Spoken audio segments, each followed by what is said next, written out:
So Drew, your latest album was just released a couple months ago. Tell us a bit about that. Yeah, we were really excited to have this one out. It was kind of a 2-year process to make this thing, as most albums kind of take, at least that. So yeah, always exciting to have new music out and going right into summer. It's been so fun to play all these songs live too. I think we really recorded this album thinking about the live show and having that in mind and what would work well at these festivals that we were doing and stuff too. So yeah, so far so good. It's been a fun summer. So how has the evolution been from previous album to the new one?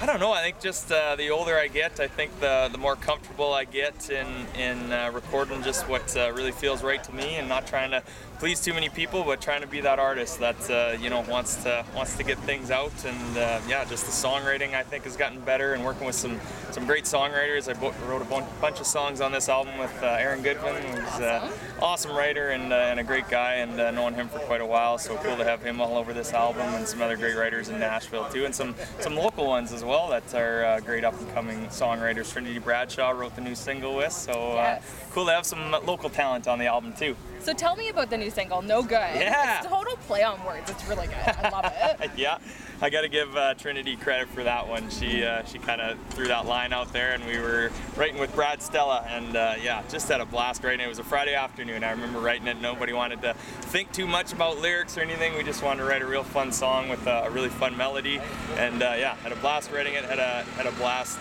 recording it too. Jason Berry just kind of gave it the big band treatments, and had so much fun with that. And now we have so much fun playing it live too. It's just been a fun song the whole process. So we are at Country Thunder. The main stage is right there, so and you're going to be playing that in a couple of hours. I know. Like an hour and a half, I guess. Right away, yeah. So the fans aren't going to see this until after, but what can they expect from that show today? Well, I think they can expect a pretty high energy thing. It's been all summer. We've kind of had this show in mind. This is kind of the last big show of summer, and or one of them, and all summer we've been thinking, did this work? Did this not work? You know, what would work well here? So this is kind of the best of the summer. I hope you get today, and yeah, it's going to be a fun one. It's going to be a fun show. Yeah. It's going to be a fun weekend in general. I can't wait.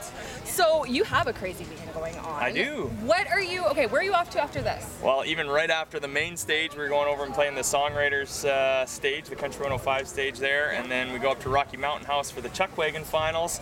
And then we're back to Country Thunder on Sunday, also doing a songwriters round as well, and then staying and seeing Eric Church, because he's like my favorite. So I mean, you can't miss Eric Church. You gotta see that. Yeah, so. yeah, Yep. You can't miss him.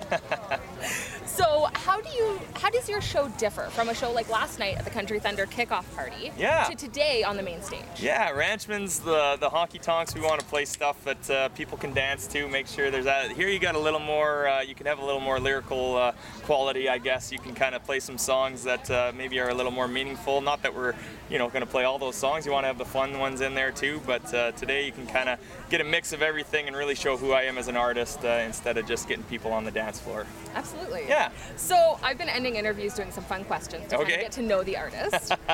So Drew, what was what song always makes you cry every time you hear it? Oh, you know what? Tennille's new song. No, it's not her new one. It's on her new little acoustic album, Jersey on the Wall. Wow, that song gets me every time. I've been listening to her new stuff quite a bit. That's a song that definitely I don't think it can leave a dry eye. Oh, it's touching. Yep. What is the number one thing on your bucket list right now?